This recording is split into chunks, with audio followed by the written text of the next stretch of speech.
Hi, everybody. I'm Annie with The Right Review and World of the Right Review. And I'm here with Carrie Schaefer, also Carrie Ann King. She never will tell me which one's her real name. And it might not, both of them might not be her real name, so I'm not sure. But she's such a wonderful person, such a wonderful friend of mine. She has joined us today for Women's Empowerment Celebration Day. We're celebrating Dawn Reno Langley's upcoming book, You Are Divine, which is a really cool interactive book for women to discover their own empowerment or enlarge it, make it even better. So it's really exciting, and that's what we're doing here today. Carrie is going to talk to us about You Are Already Amazing. Your inner critic just doesn't know yet. And you guys can definitely trust her because I've taken her classes with a bunch of other authors and everything online, and she is fabulous. So take it away, Carrie. Yay. Thank you, Annie. I am so blown away by what Annie has put together today. So first off, I just want to say thank you to Annie for having this brilliant idea, for creating, hosting, and coordinating a Women's Empowerment Day, which is such a huge deal. I'm always about empowerment. That's really one of my major values. So I'm totally super excited about getting to be part of this today. And best of luck to Dawn Reno Langley. Thank you for putting out this wonderful book and giving us all an opportunity to celebrate being women and being empowered. A little bit about me real quick. I am an author, as Annie said, and I am Carrie or Carrie Ann, whichever you want to call me. I write books about empowered women as both of my author selves. So Carrie Ann King writes women's fiction, which is women on journeys of discovery to find their best selves. And Carrie Schaefer writes really weird paranormal mysteries with an older protagonist who is a paranormal investigator who is definitely empowered. Maureen can teach us all a thing or two. I am delighted about being here today. Another part of my life is that I am a mental health counselor, and I've always worked with people on becoming more self-empowered. And I'm also what's known as a Kaizen Muse creativity coach. And my thanks to Jill Badonsky, who is the founder of that program and it taught me so many things. And I also want to talk about briefly to give credit to the tapping solution people, which I am definitely going to steal from today. Whether on purpose or accidentally, and I'll give them credit because they're really awesome. So Annie says, yes, Maureen is empowered. Yeah, she is one of my favorite characters to write, actually. Maureen is turning 60, and she is of an age and the type of personality who does not care at all what anybody else thinks. So nothing gets in her way, and she's very fun to write. But I'm here to talk to you today about the inner critic, which is one of my soapbox topics. I feel really strongly about this, and I have some stuff that I believe will be really helpful for you today. But it's story time to begin. I am an author, and you guys are probably all readers, I'm thinking, or you wouldn't be here. So I'm going to start by telling you a little story. And it begins this way. Once upon a time, a beautiful, perfect baby girl was born into this world. She was full of curiosity and joy and grace and enthusiasm and creativity and love and excitement. She knew that kittens and rainbows and snowflakes and bumblebees and hugs and naps and delicious food, definitely chocolate, were among the most important things in the world. But as she grew, a lot of voices began to drown out these wonderful knowings. The adults and many of the older children in her world flooded her with words and actions that made her confused and a little lost. Some of the voices meant well and wanted to keep her safe and happy. Others were deliberately cruel and wanted to put her down and make her small. Whichever kind of voices they were, the more our perfect, beautiful little girl listened to them, the more she lost sight of her fabulous self. In time, she began speaking to herself in the same critical way that others had spoken to her. She doubted herself. She believed she was flawed and imperfect and didn't measure up. She forgot who she was. And I'm going to stop right there in the middle of the story because that little girl is you and me. And how the story ends is entirely up to us and what we decide to do. Today is all about reclaiming our power. And I'm going to talk to you about that voice that tells us bad things about ourselves all the time inside our heads. So if you're there in the comments, just answer me this.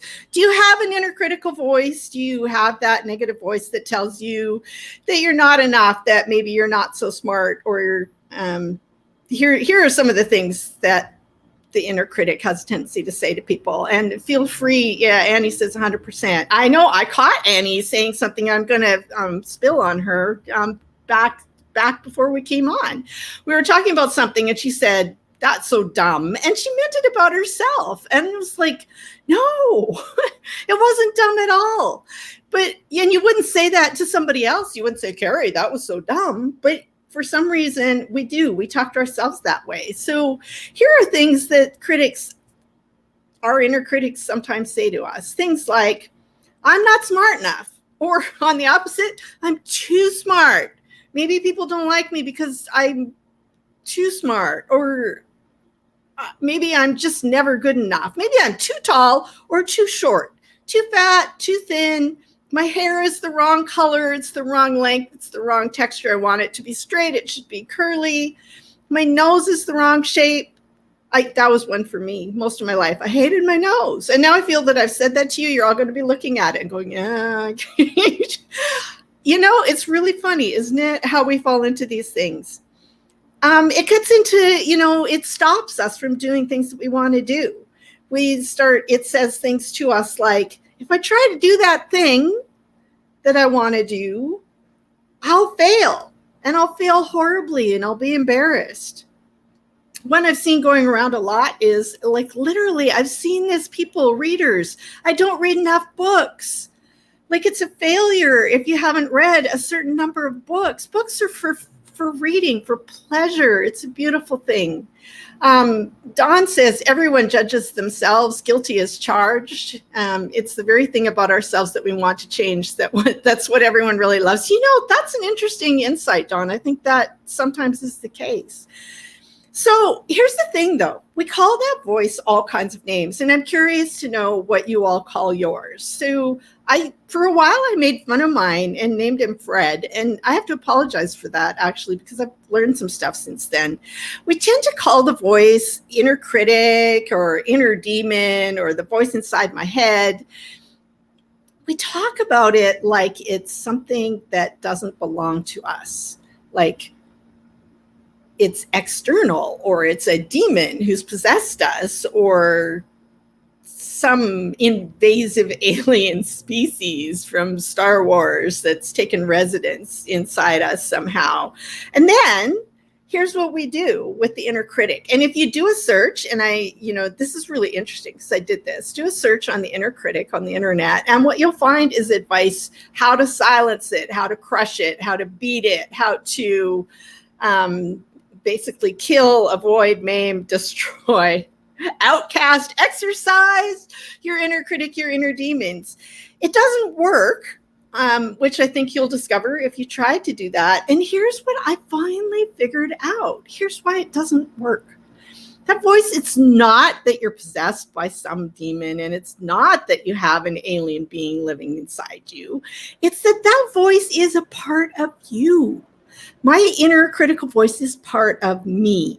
Your inner critical voice is part of you. If we try to silence it, shame it, ignore it, crush it, beat it into submission, then we're doing that to ourselves. That's a part of us that we are not getting along with, that we're fighting against. And frankly, that's exhausting.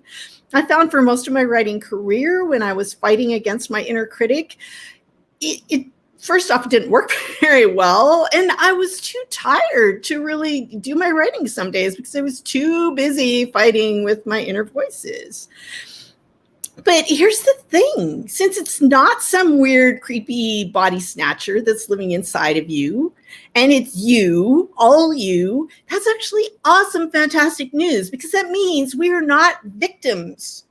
We get to do something about that. We have the power and the control to make peace with that voice, to understand it, to change it, to shift it, to transform it, and turn that negative self-talk channel into the best, most loving, supportive, cheerleading, encouraging channel ever.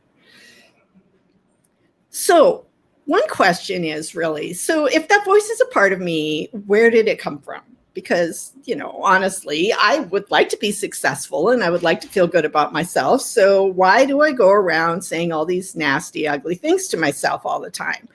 Well, sometimes it's fear, pure and simple. Fear actually has good intentions and wants to keep you safe. And just to illustrate that, I'm going to see if I can navigate this fun system here and play a little video for you because I like this. So here we go.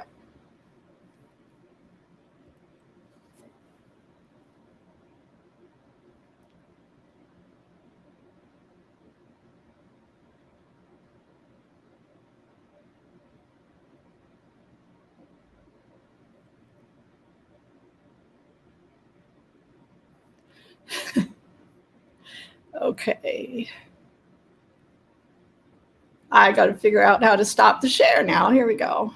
Got it. Okay. So, hi, Annie. I can't hear you now. I'm sorry, I didn't realize I hit the button. I was writing notes. Okay. Okay, bye. Okay, bye.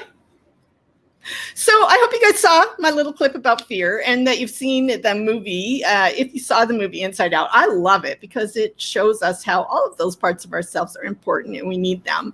And fear, often that fear part of your self-talk is really trying to help you.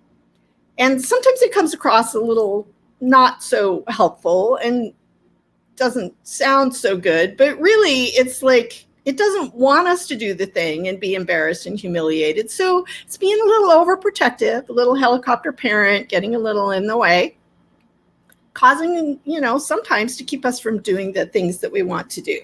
So there's the fear-based one. And then there's the other side of our self-talk that is downright mean.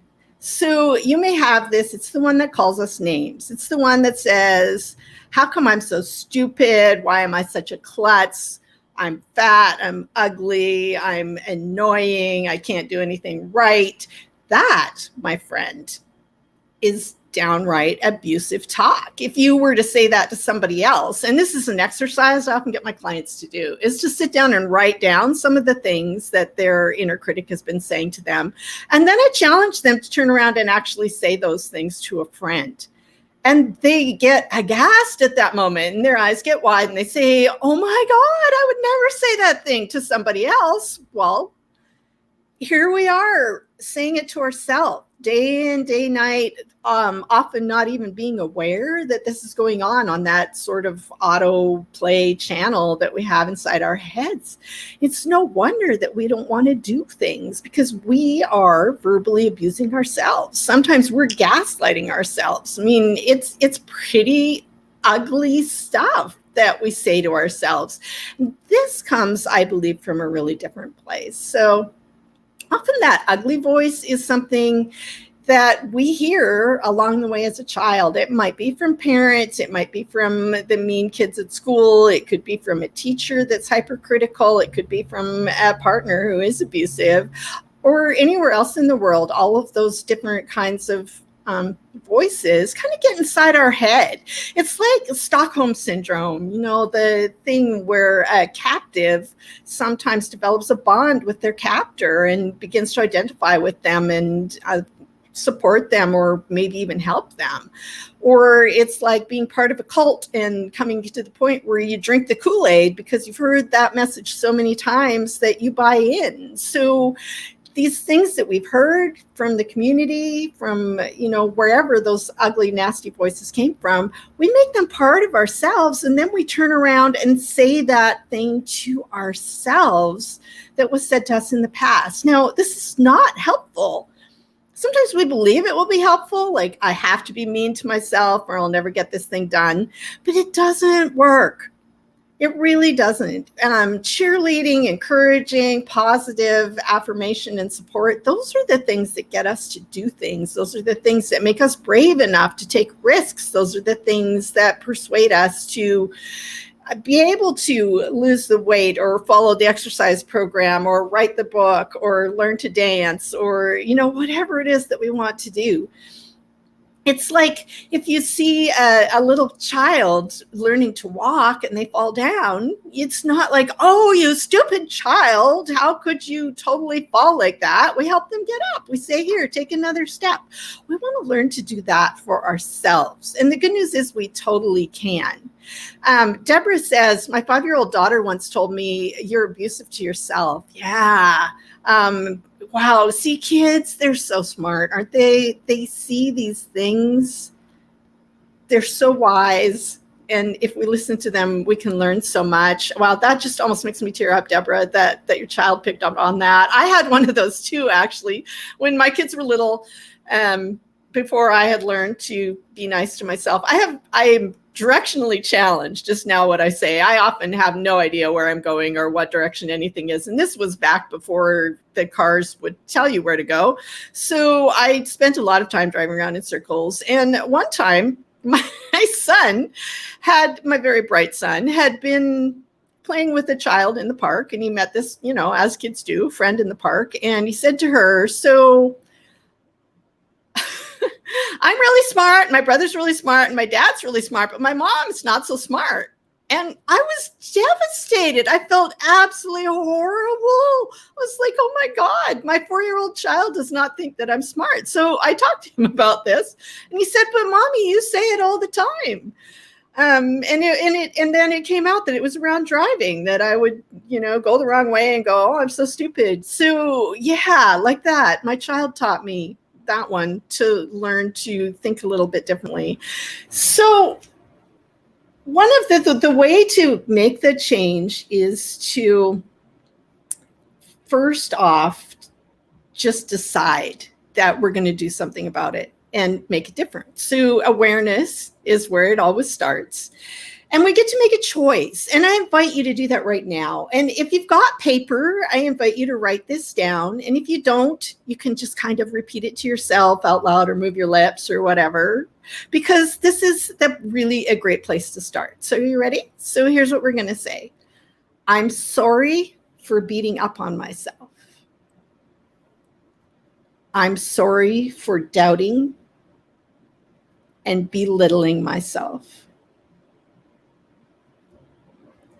I'm sorry I believed that I was anything less than amazing and beautiful. From here on out, I choose to speak kindly and encouragingly to myself and be my own best cheerleader. And from there, when you notice you're doing it, just make a shift. When you catch yourself saying, I'm so clumsy, stupid, ugly, whatever yours are, put something better in there. Make it kinder and helpful. I used to call myself an idiot. And now when I do something that is less brilliant than I would like it to be, or I trip over my own feet, or I forget to do something, I usually remember to say something like, easy, sweetheart, take a breath. You got this. And it makes all the difference in the world. And then now I'm going to show you my absolutely favorite tool for dealing with the inner critic and really anxiety. Annie can talk about this too. I've used it in my other classes. Anxiety, stress, anger, sadness, all of the things. It's called tapping. It's a technique called emotional freedom technique. And it works by tapping your fingers over meridian points on your body. There are 9 of them that we're going to use. And what that does is it sends a relaxing signal to the brain. It calms the anxiety and it helps you feel more control, more powerful, decreases your negative emotions and helps you make positive shifts. So, and it's kind of fun. So I'm going to show you how to do it and then we're going to do it together. So I'm going to show you the points first. And then I have a little meditation to go through with you to just get a little more into self-love and let that critic go. I really recommend a site called The Tapping Solution. There's a website and there's also an app. The app is fantastic because it has a whole bunch of tapping meditations and programs that you can work with to deal with different things. It has a free version that you can start with, and it has a paid version that has other things you can't get. The website, thetappingsolution.com, will explain to you how to do tapping and has some valuable resources and research even about how and why this works. So, all right, you ready? So I invite you to do this with me instead of just sitting there staring at me like I'm an idiot, because that's my inner critic says people are just going to stare at you like you're an idiot if you do tapping in public. Well, you know what? I don't care. Tapping is awesome. So side of the hand is where we start. It's like, we call this the karate chop point, and you need this one. So this one is where we always start, and it goes with the belief, sort of like usually on the karate chop point, we'll say something like, even though I feel that I'm stupid and not enough, I accept myself as I am, and I love myself anyway. So that's the karate chop point. Then we go to the eyebrow spot, which is right here where the hair on your eyebrow kind of meets your nose, unless you have a unibrow, which is fine. I think they're beautiful. I do not have a problem with them. But, you know, right here, kind of where your eyebrow meets the bridge of your nose, that's the eyebrow point. And I have to take my glasses off for this because it's easier to get to the spots. Then there's one right at the corner, outside corner of your eye. You can kind of feel the bone there where the orbital socket is. So that's the side of the eye. And then there's under the eye, which again, you don't want to tap on your eyeball. We don't want to cause pain or blind anybody. That's no fun at all. But there you can feel where the bone is there, and you're just going to tap lightly there. That's under the eye. Oh, hey, Patricia. I see Patricia's here. Hi, I'm glad you made it. And then under the nose is the next one, just kind of where you can feel where your lip begins. That's the under the nose spot. And then there's one that's under the mouth. And again, you can kind of feel where your lip ends and your chin begins. So right there. And then there's the collarbones, and you can find them. They're kind of sticky outy usually, the bones. Tap those. And then this one's kind of sometimes called the monkey spot. So it's under the arm. So like about 3 fingers under your armpit and about where your bra strap is. So that's the under the arm. And then the last one is just the top crown of your head. So those are all the spots. And now that I've showed them to you, I invite you to tap with me through a little tapping meditation. So this one, it's kind of like I'm going to try and read without my glasses. So bear with me if I stumble a little bit or do, some of that, but we'll get there. Okay, so starting on the karate chop point on the side of your hand, tap with me here and think in your head or say out loud after me if you can. Even though I'm so hard on my own self, I absolutely love, accept, and approve of me. Even if it feels weird, and don't say this out loud, this is me talking to you. Even if it feels weird, say it anyways, because this is the beginning of making that change. Even though my inner critic is so powerful and strong, I absolutely love, accept, and approve of me. Even though my own inner critic is blocking me from my best life, I love, accept, and approve of myself. Okay, so then we're going to go to the eyebrow. So tapping on your eyebrow, I have so many ideas. Go to the side of the eye. So many things I want to do and be under the eye. But what if none of it is any good? Under the nose. What if I fail? Under the mouth. What if I succeed? Collarbones. Either way, I will face criticism from myself and others. Under the arm. And I don't want to go through that. So instead, I feel so stuck. Crown of the head. It's so hard to trust myself. Eyebrow. When I'm so afraid that I really suck. Side of the eye. The specter of failure. Under the eye. The fear of never being enough. Under the nose. Of trying and failing. Under the lip. I choose to begin to let this fear go.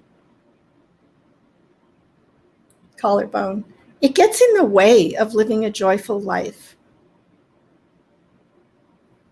Under the arm. All this fear around what other people think. This fear of my own self-criticism. Top of the head.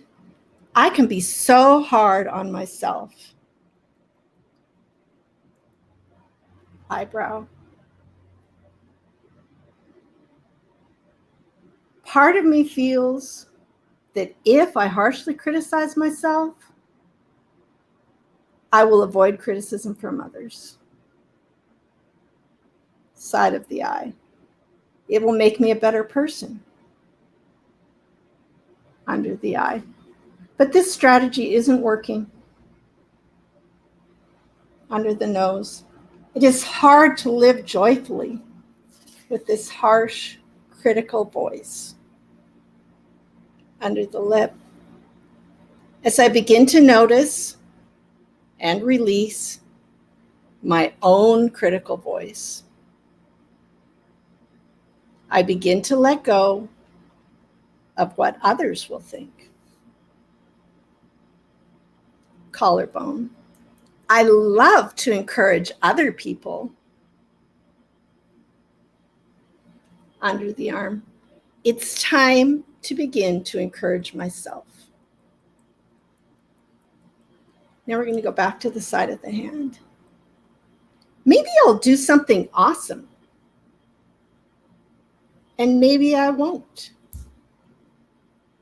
But either way, I can love my life. Still on the side of the hand. Whatever I do, whether it's great or not so great, I can absolutely love my own self. Top of head. I have my own back. Eyebrow. I can be my own coach in cheering section. Side of eye. It's safe to experiment and play with all kinds of things. Under eye. It's safe to make mistakes. Under nose. Because every day I am practicing my skills and growing. Under the lip. Every day I am exploring new ways to be in the world. Collarbone. I release this fear. Underarm. I embrace a playful spirit. Top of head. It feels so good just to be myself. Eyebrow. It feels so good to be me, no matter what anybody else thinks. Side of eye. Nobody sees the world exactly the way I do. Under the eye. I embrace my own self. Under the nose. And I feel this lightness, this expansion in my chest and heart. Under the lip. It is safe to be myself. Collarbones. I have nothing to prove. Underarm. Just something to remember. I am enough. It is safe to be me. top of the head. It's safe to be my wondrously awesome, amazing self. So you can take a deep breath and stop tapping. I hope you did that along with me, and I'd love to know how it felt for you. Of course, the more of this work you do, the better it works. And so again, I would direct you to the tapping app. I also do individual coaching on this as well, though. So if you have a project that you're working on, you can always talk to me and see if we can work something out. So that's about it. I'm about ready for Annie to come back in. The last thing is to pick an affirmation, to have something, a sticky note somewhere that just says something like, I am becoming my own best cheerleader. I am learning to talk nicely to myself. Write it somewhere where you're going to see it every day, on the mirror, in your car, stick a sticky note on your computer. And remember to say it to yourself all the time, and you will begin to shift into this much kinder, gentler way of being in your life. Hi, Annie. Oh, you're muted, honey. You're muted. Sorry. There we go. I said, you really want me to come back because I love doing the tapping. It's so wonderful. It is wonderful. It's amazing. Yeah, you're so talented.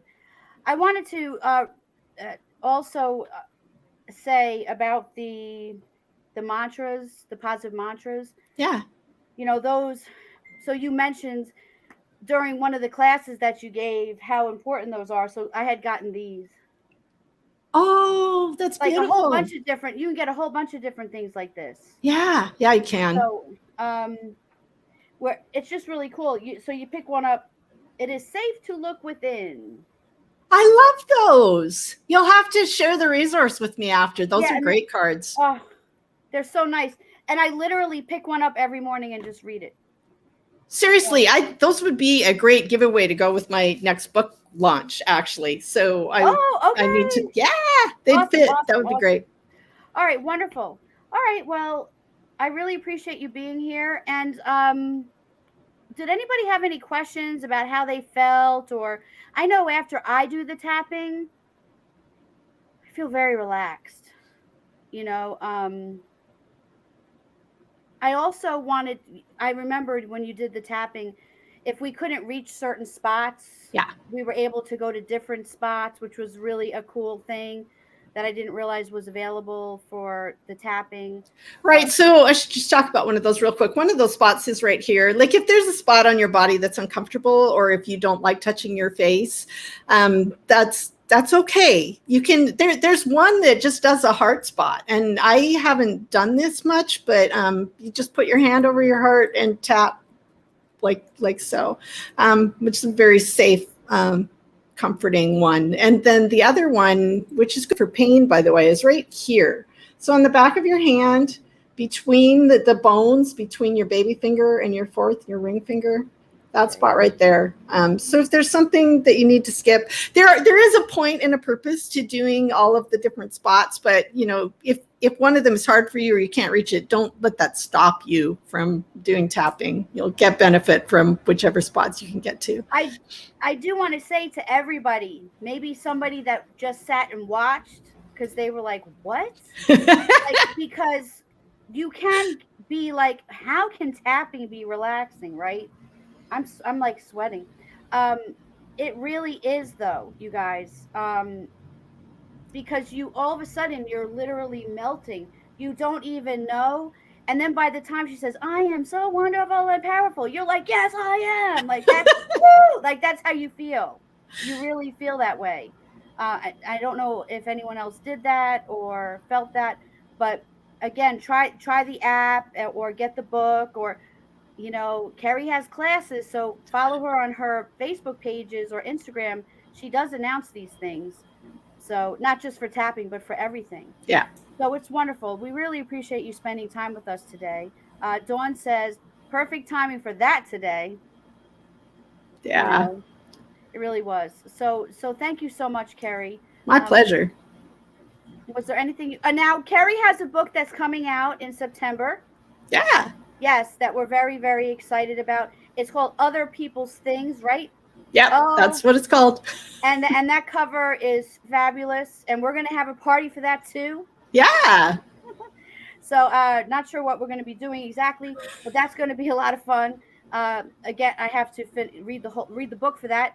To find out exactly everything we're gonna do perfectly for that. But it's the coolest cover. You don't have it with you, do you? Yeah, not right with me. I would have to go No, hunt I it don't have down. it So either. It's in my library already. Dawn says, "Good luck with the new book. I love the title. thank you. It's so cool. Like I have ideas already. Like it's really cool. But anyway, all right. So another party to come, and thank you. And we will talk with you soon, Carrie. Okay. All right. All Thank right. you. Thank Bye, you. everybody.